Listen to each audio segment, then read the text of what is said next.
Hello tout le monde, j'espère que tout le monde a la forme, que tout le monde va bien. Aujourd'hui, vidéo de nouveau. On est sur quoi aujourd'hui?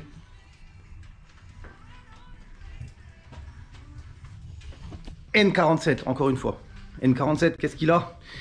J'aimerais bien vous le démarrer, vous faire entendre le bruit, mais j'ai pas envie de prendre le risque parce que la chaîne fait vraiment beaucoup de bruit. Donc la chaîne, je viens de le dire. Et ça grésille comme un bruit de cigale, ça gratte comme ça, on sent que la chaîne n'est plus tendue. J'aurais bien voulu vous le faire entendre parce qu'on m'a déjà demandé plusieurs fois sur les vidéos de faire écouter les bruits avant et tout ça, mais le problème c'est que j'ai pas envie de prendre le risque. Là la voiture elle est venue en roulant, la voiture tourne, si maintenant je démarre et la chaîne elle casse, c'est la cata. Alors là on est sur un N47 en X-Drive en boîte auto. Donc c'est le premier que je vais faire avec la boîte 8 automatique avec un X-Drive. Le truc qu'il y a, c'est que normalement je ne sors pas le moteur.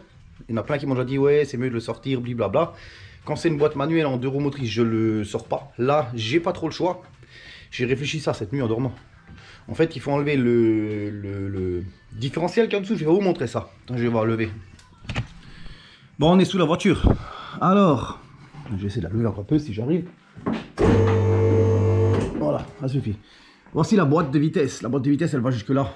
Donc là, j'ai déjà commencé à décrocher les trucs. Mais au final, il faut que j'enlève ça. Et pour enlever ça, il sort pas à cause du train avant. Non, il faut que je descende ou le train avant ou il faut que je monte le moteur. Donc la meilleure solution pour moi, j'ai pensé ça en dormant, évidemment. Pendant que je dors, je pense au N47. Je suppose que de laisser la boîte de vitesse dedans, c'est-à-dire de peut-être éventuellement dévisser toute la boîte, tout ce qui est ici. Avancer un peu le moteur, vu que devant il y a 3 km de place. Là on le voit, il y a de là à là il y a de la place. Avancer un peu le moteur. Il faut juste que je vois avec les conduites. Où est-ce qu'elles sont celles-là? Les deux conduites du radiateur. Bon celle-là elle va pas trop gêner normalement. Ça je peux les décrocher. Et sortir le moteur entier. Ça veut dire que toute cette partie-là viendra avec. Donc décrocher les cardans et tout ça, ça c'est obligé. Et comme ça tout ça, ça monte. Et comme ça une fois que j'ai le moteur dehors, ben, ça sera plus facile. Parce que là si je dois décrocher cache cubiteur, j'y arrive, boîte de vitesse, il faut que je la sorte. Là, la boîte, je la laisse dedans. Donc déjà, j'ai déjà économisé la boîte de vitesse. Ensuite, il faut que j'enlève le carter en dessous. Le carter, pour l'enlever, il faut que j'enlève le différentiel. Le différentiel, il ne s'enlève pas, il faut que je descende le berceau. Donc il faut que je suspends le moteur. Donc j'aurai enlevé la boîte, donc le moteur ne tiendra plus à sa place. Donc là, le plus simple pour se prendre en tête, je pourrais réussir à le faire comme ça dedans, mais j'ai pas envie de me prendre en tête. Donc dans ce cas-là, ce que je fais, je décroche tout en haut, toute la merde, et raos. Bon allez hop, on arrête de parler, on va travailler un peu.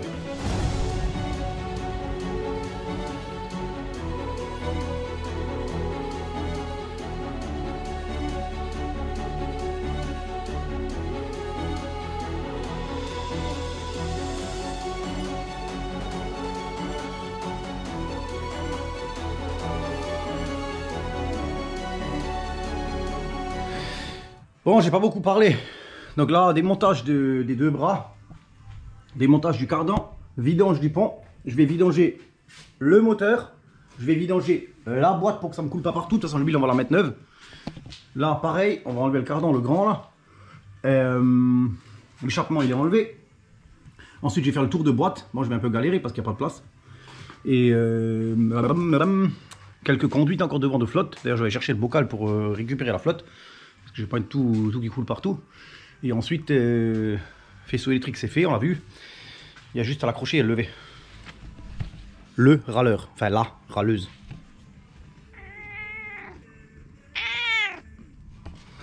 Bon, j'ai redit bon, je sais. Mais parce que quand je dis bon, en fait, c'est parce que je suis énervé un peu. La caméra, elle est toute sale.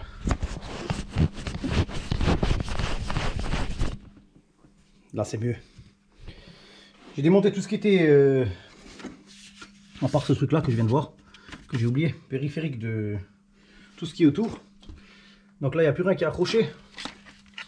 Logiquement il devrait presque sortir. Il faut que je fasse le tour de boîte mais c'est grosse galère parce qu'il n'y a pas de place. Et j'ai enlevé, donc je vais enlever la teinteur parce que je viens de voir qu'il y a une pompe de direction assistée sur ce modèle là avec de l'huile. Donc du coup climatisation, je vais devoir enlever la pompe pour pas vider le gaz si c'est possible. Normalement c'est possible, j'ai déjà fait. Et là j'ai enlevé ça donc pour atteindre la teinteur et la pompe de clim et je viens de voir ça. Passe.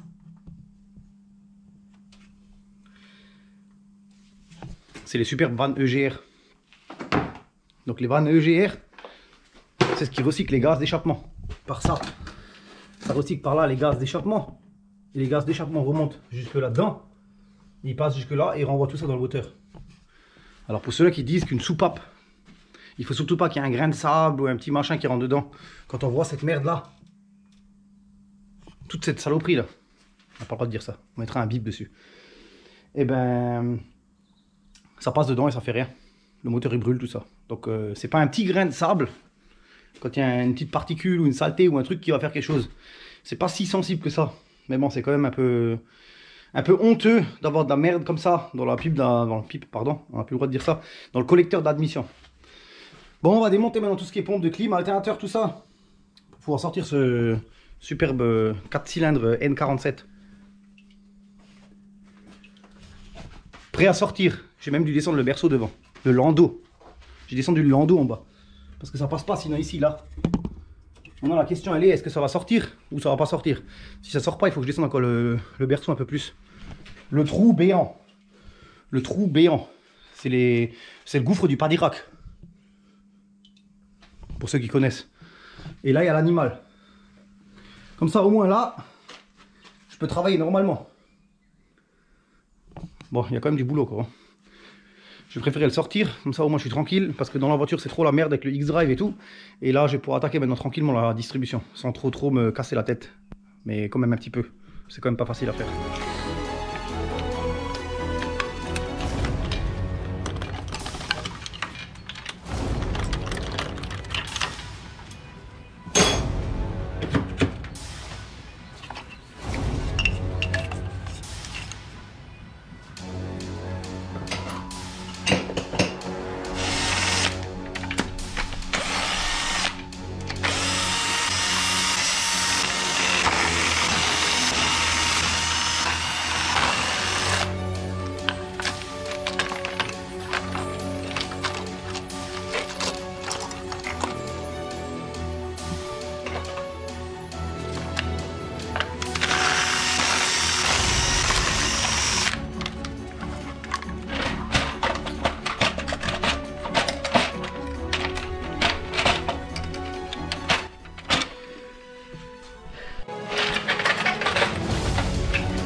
Ah oui.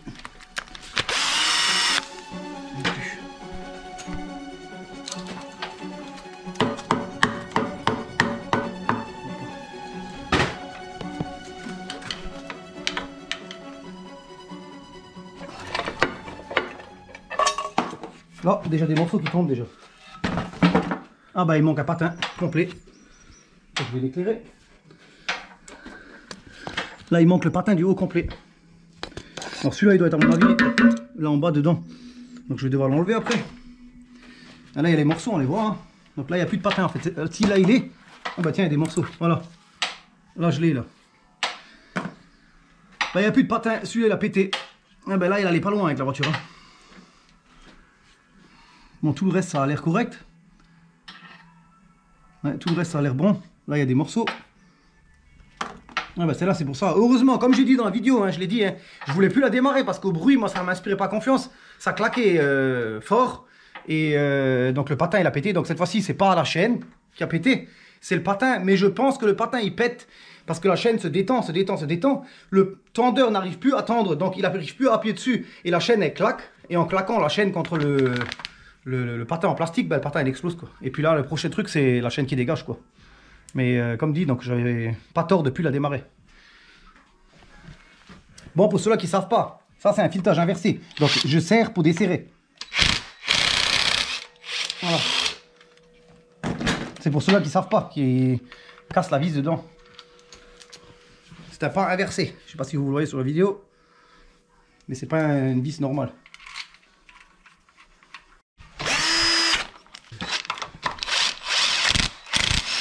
Hop là.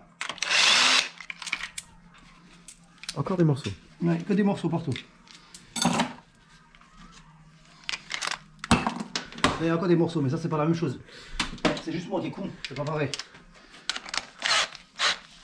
C'est juste le millième truc qui fait tomber aujourd'hui. Ouais, aujourd'hui c'est la journée du tombage. Je sais pas qu'est-ce qui se passe aujourd'hui, mais c'est un truc de fou. J'aurais pu enlever l'outil maintenant. Bon, la visseuse elle s'est évitée, les trucs qui s'enlèvent pas. Allez hop, on reprend. Je vais le prendre d'ailleurs. Hors caméra. Bon, on va mettre ça sur la bascule. Là, on est sur la bascule. Donc le piston 1, il est en haut, on le sent quand on tourne. En haut, il y a les deux repères. Là, on les voit là. Là, bon là maintenant, j'ai du mal à vous montrer. De l'autre côté, ils sont alignés par rapport au plan de joint en fait. Il y a deux encoches en haut. Là maintenant, on n'arrive pas, il est trop haut. Il est aligné. Donc là, on est sur la bascule. C'est-à-dire que la bielle, elle est en haut. Elle fait comme ça. On le sent là, c'est tout léger. Et là maintenant, on pourra remonter la chaîne.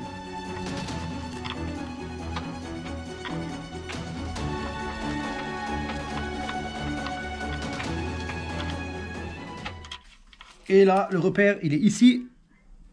Là, devant mon doigt. Ça doit être en face de ça. Ça doit être à peu près en face de la vis là. Et après, ça se cale avec le volant moteur. Et en haut, c'est droit. Donc, pour ceux-là qui veulent le faire, qui veulent se lancer là-dedans. S'ils ont avoir les cheveux gris ou la barbe de... Comment s'appelle l'autre qui a la barbe un peu blanche du côté là encore, je sais plus son nom, là, le politique de merde là. Ah, Édouard Philippe. Édouard Philippe. Il a la barbe blanche. Et quand il en a fait 3, il a toute la barbe qui est blanche après.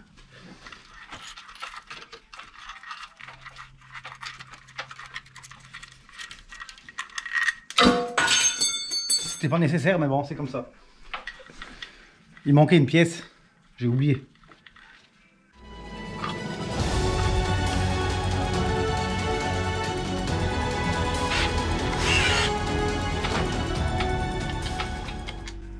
Ça sert à peu près à 1,3 kg pour ceux qui veulent savoir. 1,3 kg huile de coude.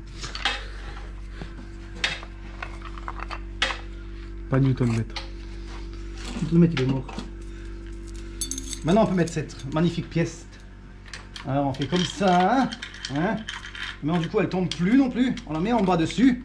Et ensuite, en haut, là. Donc là, on voit les trous. Donc il y a les trous pour les vis. Ils sont là, les vis. Et il faut que ce soit à peu près au milieu des trous. Pour qu'on ait un peu de marge pour pouvoir régler après. Donc là, je suis dans le mauvais sens. Alors, je vais dans l'autre sens. Voilà. Là, on voit, je suis à peu près au milieu du trou, là. Comme ça, j'ai de la marge vers la gauche et vers la droite. Comme ça, quand je suis maintenant en bas, il n'est pas à 100% juste et je reviens un peu. J'ai pas besoin de me faire chier avant d'enlever les vis. C'est avec les vieilles années d'expérience qu'on fait ça après.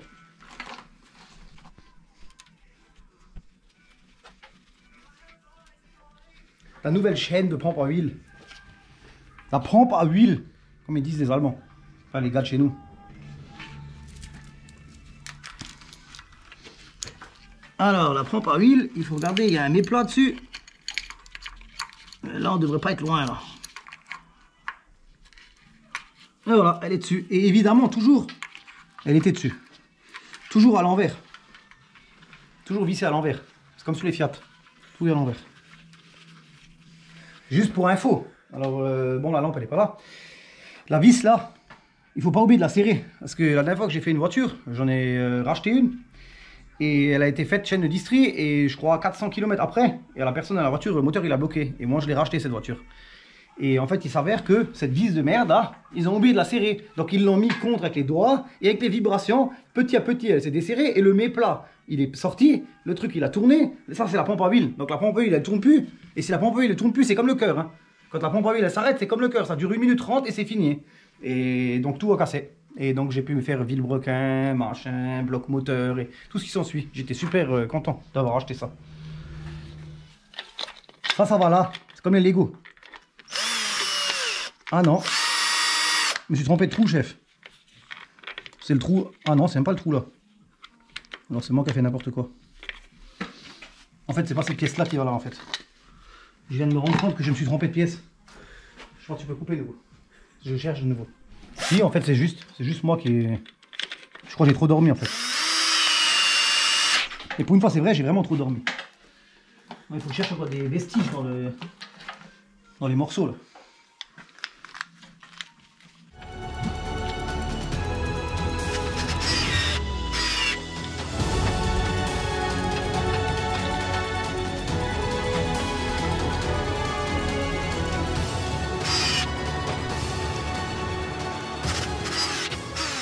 Ça, et maintenant il faut trouver encore le petit... Je le cherche, je sais pas où je l'ai mis. Où c'est que je l'ai foutu ce truc? Là il est. Ce truc là, ça, c'est le graisseur de la chaîne centrale qui va au milieu là. En fait ce truc de merde là, il faut faire hyper gaffe. C'est du plastique, il faut aller tout doucement. Tendage de la chaîne. Clutch, il est tendu maintenant. Toujours bien mettre de l'huile dessus.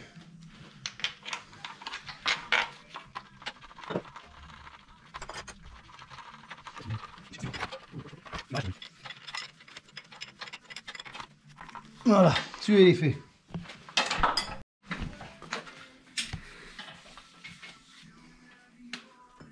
L'outil.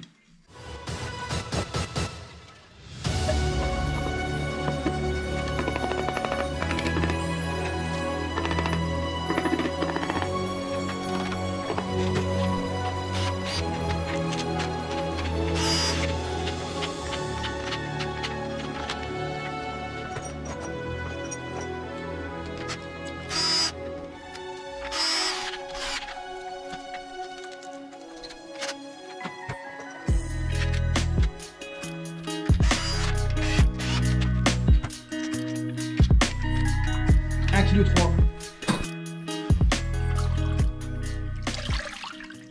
Bon, un petit rinçage du carter.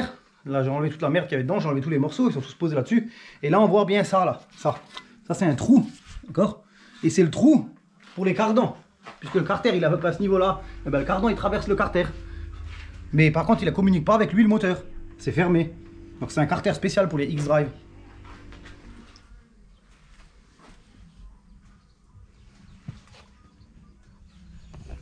Remontage du différentiel du carter en dessous. Donc on a mis la pâte. Bon, je vais pas filmer parce que c'est pas vraiment utile. Là on a remis le différentiel en place, la couronne pour la boîte auto et le support du cardan. Là il reste plus qu'à remonter le haut là, faire le calage à distri. On devrait être sur les repères à peu de choses près. Et puis ensuite on le remet dans la voiture. Non, on est vite poil en face. Donc là on voit la lumière là qui réfléchit là à travers, c'est ça. Ah non, on la voit là, non? Là je suis là, coucou. Ouais, on est pile poil en face.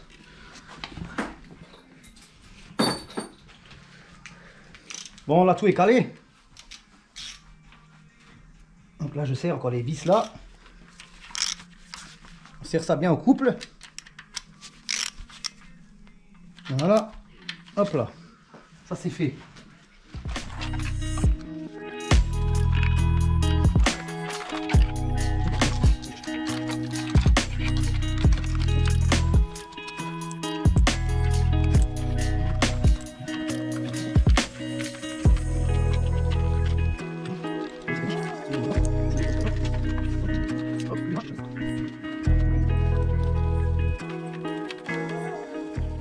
Deux mains, on travaille avec deux mains. J'ai été fait avec deux mains. Voilà. Et il est content. Et encore heureusement, vous n'avez pas l'odeur. Flash kiss. Ça sent l'animal mort.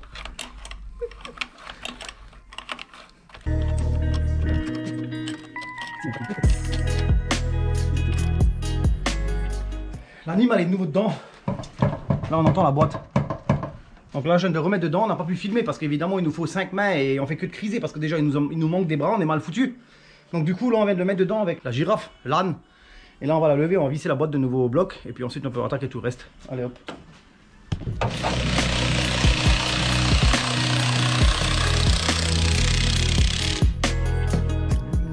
Bon on va resserrer aussi le tour du ventre là, je sais pas comment on dit ça, le visco je crois. Et non, pas visco. Convertisseur de couple, pardon. Cherchez le nom, n'est-ce pas? Donc là, il y a le visco. Le convertisseur de couple. J'ai fait le tour de boîte, donc le tour de boîte il est fait. J'ai galéré, il reste une vis en haut à faire qui est aussi encore galère. Et je vais remettre le démarreur. On pourra remettre les cardans en dessous. Et ensuite, on va aller en haut et on va tout fixer en haut et on va essayer de voir si ça démarre. Hop là, suivant.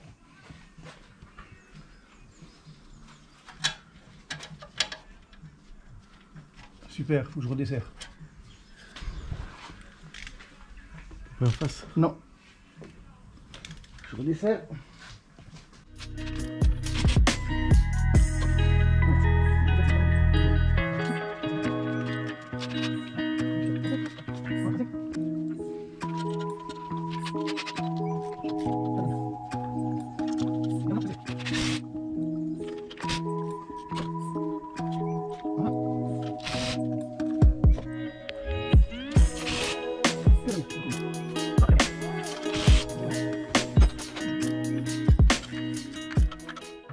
Oui, c'est largement assez. Ça, on est d'accord, ce genre de truc sur une boîte méca, y a pas? Non. Une boîte méca, il n'y a pas tout ça. Ouais, c'est bon, on contrôle les autres et puis on remet le démarreur.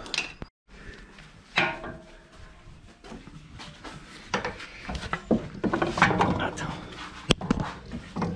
Le cardan, il va comme ça.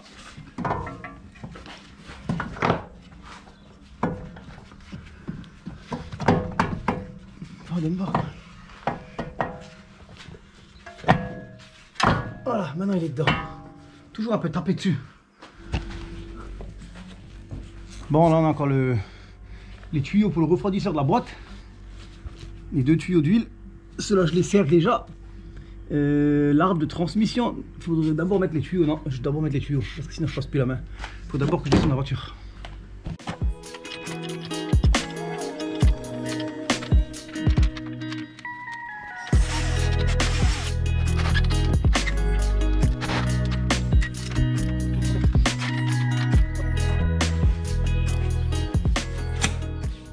Je le remets tout pas celui-là. Mais bon, on est dedans.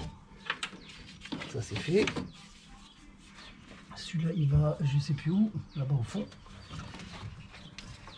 Il faut qu'il passe je crois en dessous. Non pas en dessous, sinon il touche la courroie. Comme ça il va. Ah oui il va là-dedans, exactement, tiens il y a le truc là. Ça c'est fait. Son de niveau. Ça se clipse là-dedans. Hop là. Moi j'aurais dit sous le... Ah bah maintenant c'est trop tard. Maintenant il faut que je recommence. Alors maintenant on peut la remettre en dessous. Il faut que je la ressorte. J'ai pas vu ça. Hop.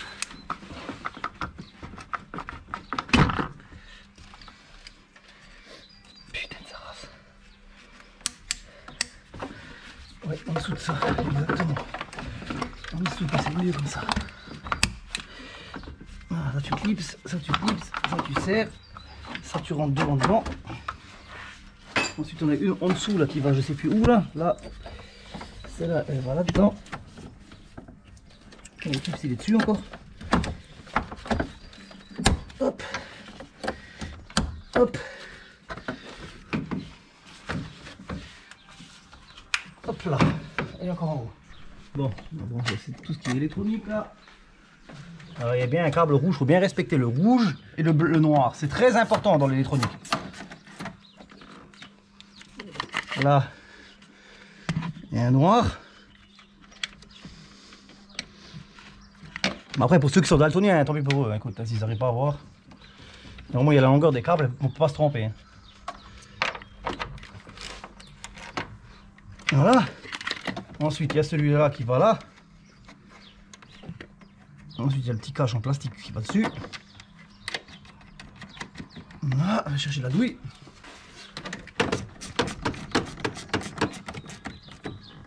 Voilà, le petit cache en plastique. Et ensuite branchage de tout ça. Alors, tout ça c'est pas compliqué. C'est pareil, il faut juste respecter les couleurs. Je trouve que c'est quand même relativement important les couleurs. trouver la partie qui va en bas. Comme ça. Comme ça. Comme ça. Ça. Il y a un bleu, le bleu on le met dans le bleu évidemment, hein, parce que des gens ils comprennent pas. Ça on le met là-dedans. Ça on le fout en bas. Ça va là-dessus. Et là on appuie bien dessus. Et on voit qu'il descend et claque. Et il reste un, c'est celui-là. Je sais plus où il va. Où est-ce qu'il traîne celui-là? Il faut que je le cherche. Attends. Devant mes yeux il était. Celui-là il va ici, dans l'autre sens, pardon. Voilà, il va là-dedans. Ça va là-dessus. Et là maintenant, je vais faire un peu de place et on va pouvoir remettre la cocotte minute.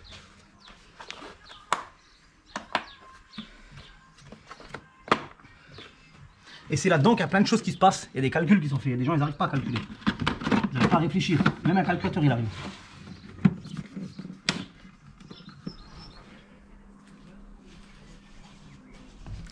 Bon, j'ai remonté tout ce qui était en haut.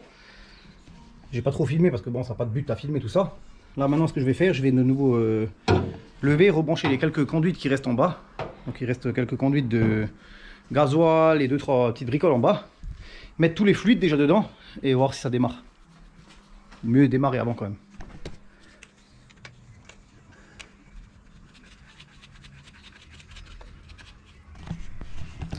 Niveau du pont, on va déjà faire le niveau du pont, comme ça au moins ça sera déjà fait.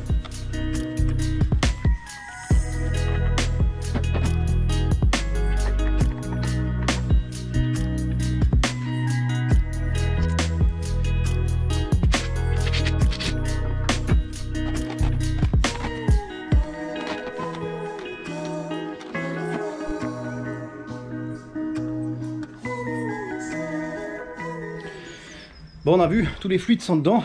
La boîte automatique, il faudra la faire une fois qu'elle est chaude et qu'elle a tourné un peu. Là, j'ai mis l'huile moteur dedans.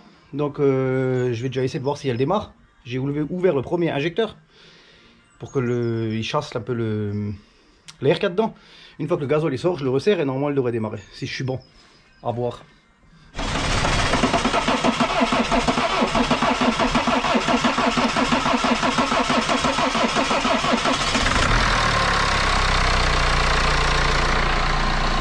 C'est qui le patron du N47?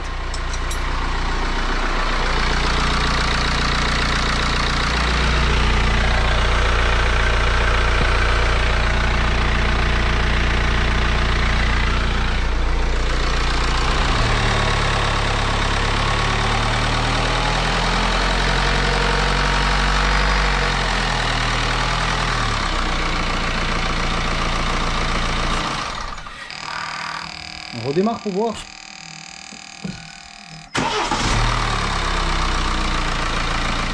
Bon, on arrive à la fin. Donc là, tout est remonté. Je suis un petit peu encore les petites gouttes d'eau qui avaient du liquide. Là, on voit le moteur, il est complet. Donc il n'y a pas de fuite d'huile. Il n'y a rien qui coule. Je sais, c'est bizarre. Je suis en train d'essuyer, alors je dis il n'y a pas de fuite. Mais j'enlève quand même les petites gouttes parce qu'après, ça prête à confusion. Quand il récupère la voiture, il voit des petites gouttes, il pense que c'est ce que j'ai fait, alors que c'est du liquide qui restait dessus encore. C'est pour ça que je vais aller tout nettoyer avec un chiffon, et ensuite je vais faire un petit tour avec et voir si tout est bon. Là, il ne reste plus qu'à mettre le cache moteur en dessous. Donc, mettre tout ce qui est... Il y a encore un peu d'eau là sur les trucs. Donc, mettre tous les caches moteurs en dessous et aller faire un essai routier.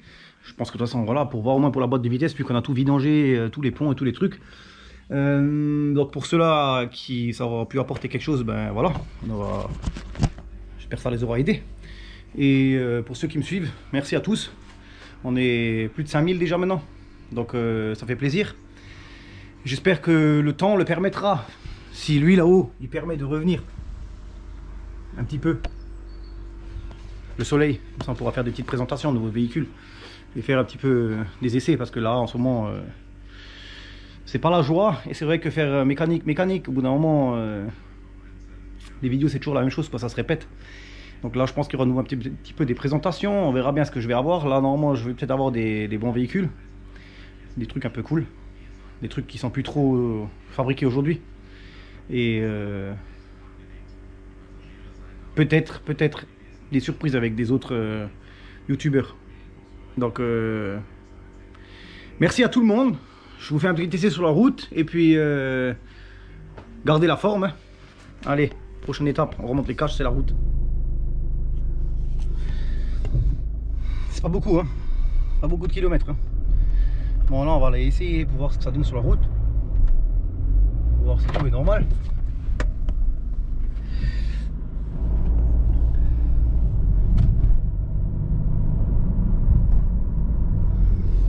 Aucun voyant, aucun bruit suspect, tout a l'air normal. Si les disques de frein ils ont déjà un peu rouillé avec toute la flotte qui tombe chez nous là. Mais sinon il n'y a rien. On va essayer de rouler un peu plus vite après sur la rocade là-haut pour voir ce que ça donne un petit peu, si les vitesses tout ça passe. Quand ils décideront de rouler un petit peu, parce que là on roule nous à 20. Je sais pas ce qu'il y a en ce moment, je pense qu'il doit y avoir une épidémie de gens qui roulent à 20.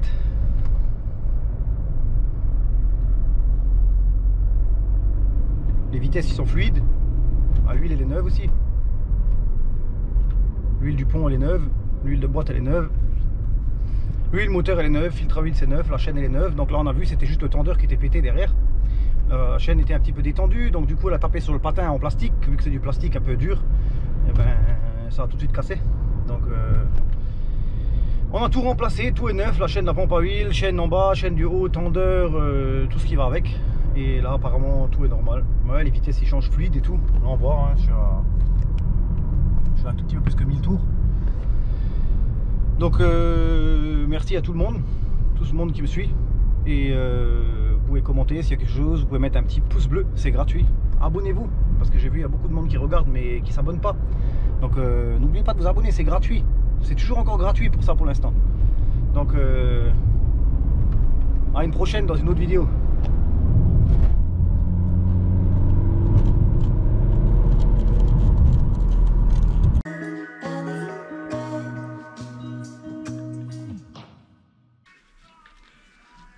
Je trouve pas le trou, chef.